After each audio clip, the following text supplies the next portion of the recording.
Hello. Hello there. Hi, how are you doing? I'm doing good. How's it doing? I'm doing just fine, man. Doing just fine. Thanks for willing to do this. Sure, you bet, Sebastian. Glad to do it, man. You know, I wanted to be honest with you, but I've been getting to know more about you ever since I've heard you as Crocodile from One Piece. And ever since then, I've been getting to know about your voices. And not only do you do him, but you did plenty of other characters I'm beginning to know of in each anime. And I'm gonna be honest, but you're very awesome at playing all these characters I'm beginning to know of for years. Well, thank you very much. That's very kind of you. I've been doing it a while, and I've certainly enjoyed every minute of it, and love the characters I get to play because they're not at all. Well, some maybe like me. I don't know, but I play a lot of bad guys. I hope I'm not like that, but I do play a lot of dads. Play a lot of dads, a lot of bad guys. Sometimes they're the same guy, but no, it's a lot of fun, man. I have a lot of fun doing what I do. I see. To tell the truth, I never knew what anime was since honestly, since I was 6 years old, I've seen Dragon Ball Z and Naruto. And to tell you the truth, I never knew what anime was until 2016. I've discovered this one show called One Punch Man, and that show had got me into anime. That's when I discovered the voice actors, and that's when turns out I founded you, Mr. Swasey, along with everyone Mm, else. But anyway, I have many questions I've been wanting to ask you. okay, lay it. Tell me, how is it like being a voice actor in many anime shows and games? Well, it's a lot of fun. I have a good time doing it. Like I said, I've been doing anime for 27 years and counting, and I'm a director as well. And I get to work with a lot of great people. It's a lot of fun to do, and I get to play a lot of different characters. Which, as an actor, that's always that's a great deal of fun for me, and it's very rewarding. So, uh, the great thing about being a voice actor versus doing on camera stuff is I get to play a wide variety of characters that I may not get to normally play if I were just on camera.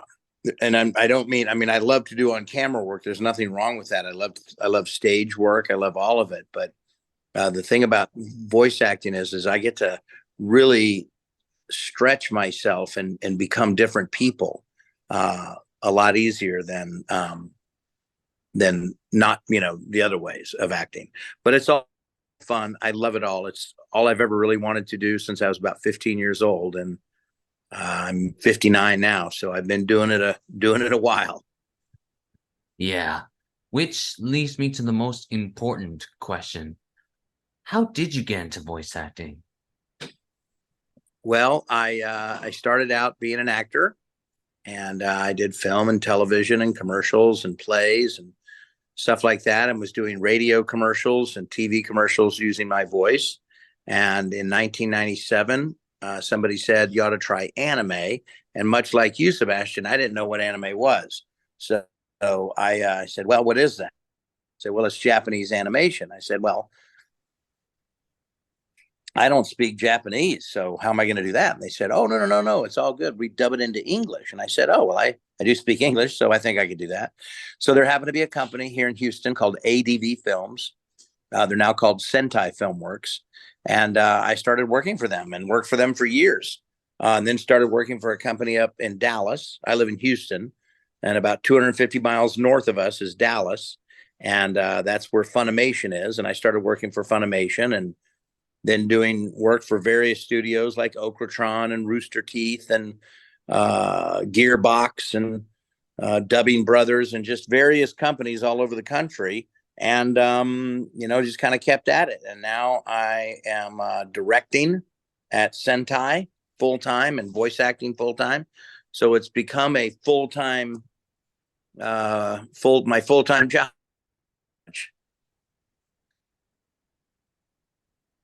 Quite impressive. I'm so that's how you got into voice acting, because of the experiences you had for the last 27 years. I'm starting Well, getting to see the picture. uh, well, it was 27 years ago I got into it. So Yeah, I've been doing it for 27 years. But yeah, yeah. I see that's your I just see your point. happened to be in the right place at the right time. I see. But anyway, I have so many questions about your characters, but what was your first ever character you get to play as in anime way before you got into others? Like your first ever character you played as? So the very first character I did was in a show called Golden Boy, and I played the character called the Director. And I don't remember it very well. It was a long time ago, back in 1997, and but that's the character I played. And then I worked in a couple other shows like Martian Successor Nadesco, um, uh, Chrono Crusade, and stuff like that. So I just happened to be lucky in that I got in to do working with ADV Films here in Houston, where they were looking for people, and I just happened to be there, and they kind of kept using me over and over again, and that's why I got to do so many different characters. I see. So that's your first ever character you played as. I'm just trying to make sure, just in case if I ever make a voice showcase video of you, I just need to make sure I do it in more chronological order way, as a way to help evolutionize your voices for years, as a way to helping you, honoring you, and giving you a lot of tribute for being a very awesome director and actor at the same time. So yeah, that's something been wanting to tell you. Oh, well, thank you. That sounds cool. I look forward to seeing it. Oh, you trust me. You're gonna get everything that is coming to you eventually, my friend, and you're gonna love it. Okay, I can't wait. But anyway, in the show Soul Eater, what was your favorite part about playing Death? I just loved his kooky voice. I loved he was so silly and so whimsical, but when things got really serious, he got serious and he completely changed. And it's kind of that like a wolf in sheep's clothing. You know, he seems so harmless and silly and whimsical, but when things get really serious, he goes super uh, deep and harsh. And he was just a lot of fun to play. Plus, I love saying "Reaper Chop" a lot. Well, that's honestly like a very awesome thing I like about you when it comes to playing that character. Because all I know is that I've seen the show Soul Eater, and I've got to admit, you did very awesome playing that character, especially when your character gets to interact with Laura Bailey, Todd Havercorn, and many others I got to know of. Yeah, it was a lot of fun. A lot of fun. That's right. But anywho, how did it feel about playing Van in Full Metal Alchemist? Well, it was a lot of fun. I enjoyed, another dad, but he has a lot of layers to him, and he was a great deal of fun to play. I wasn't the original Hohenheim. The original was by an actor named Scott McNeil, and I took over the role for the it called Brotherhood, and that was the where I took over. So, but it was fun. I enjoyed it thoroughly. He's one of my favorite characters. Quite impressive, actually, because I've seen Full Metal Alchemist and Brotherhood alongside with it, and got not gonna lie, but you did very well playing that character, especially about the emotional scenes that he has gone through, especially with dealing with his sons and of course about the life he is struggling with, especially against his own brother, who is the main antagonist by the name of Father. Right. Right. Father Who is played by Kent Williams. indeed.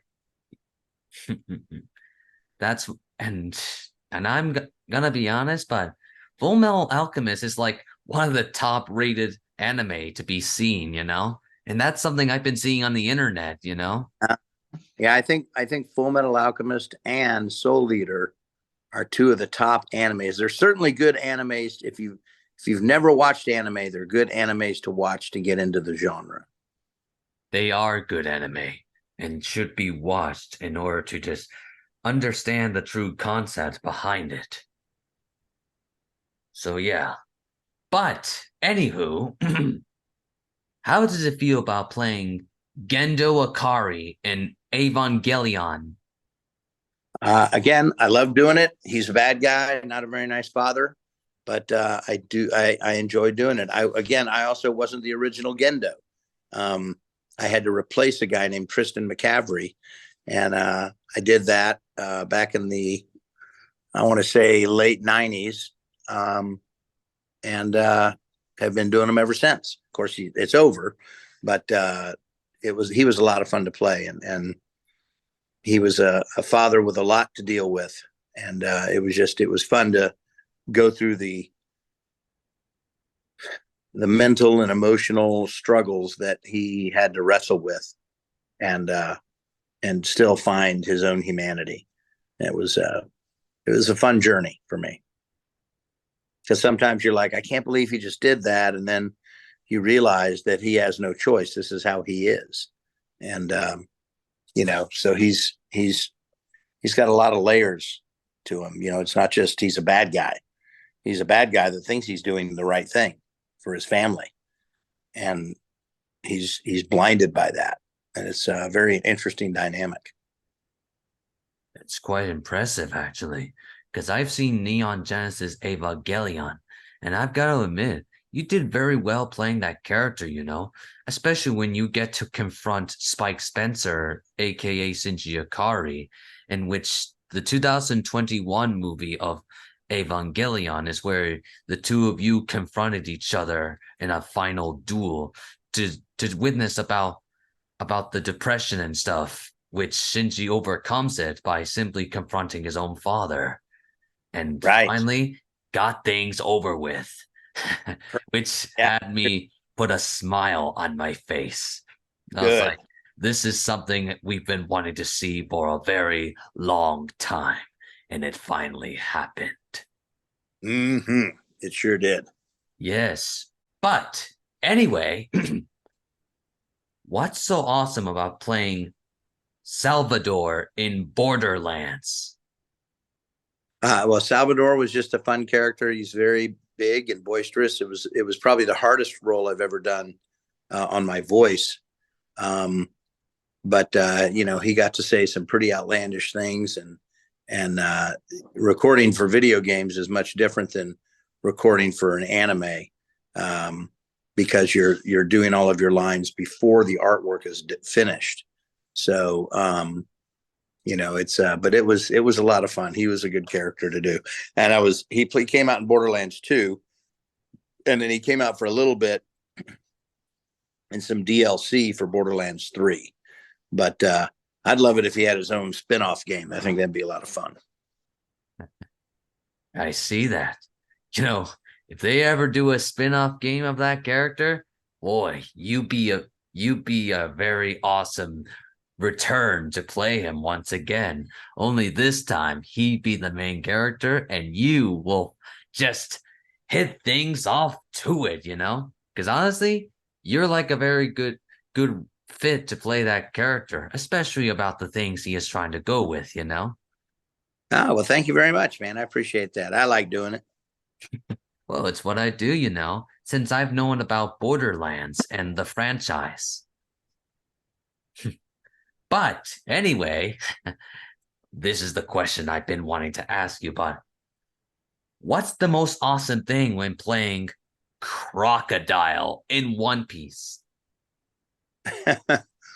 Well, Crocodile is just he's fun because he's a bad guy, but he likes to have fun. Okay.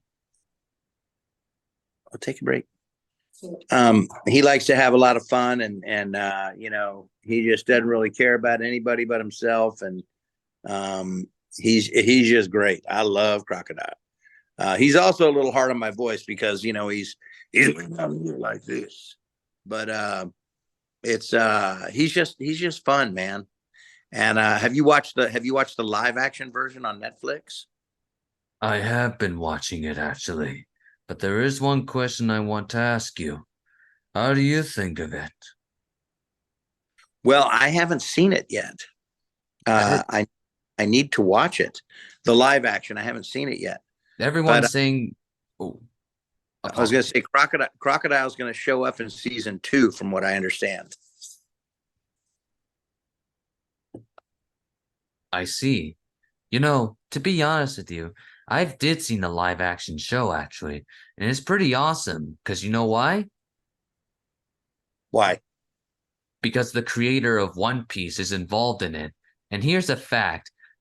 Orochu Ida, the creator of One Piece, is actually autistic in real life, and that he goes with a lot of things he's been seeing a lot, and that the reason why he got involved into the Netflix project because he doesn't want his franchise to be ruined like the others. So he suggested to Netflix to just make it more like the anime with a better and improved way.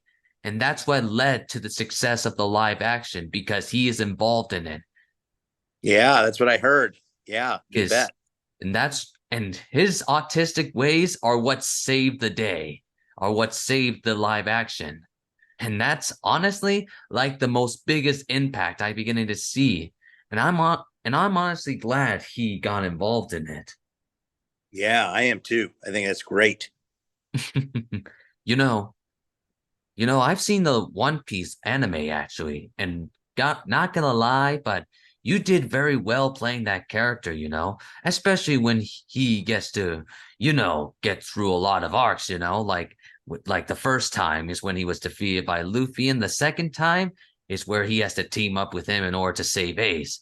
And that's where throughout the entire thing is where he is unknown whereabouts, but all I know is that I might have had a funny feeling that he might be involved in the manga in the future, Whenever Oh, there's going to be a final confrontation between Luffy and of course the main antagonist himself, Emu, the leader of the world government who rules over the entire world for over 800 years. yeah. I think Crocodile's going to make an appearance back for sure. But anyway, what is your favorite part about being the voice of All for One in My Hero Academia? Well, I love playing villains, and he's the villainiest of them all. So he's been coming up. So I can't wait to get started on that. It's going to be great. I'm looking forward to it. His plan is about to come to fruition, and I can't wait to see how it all unfolds.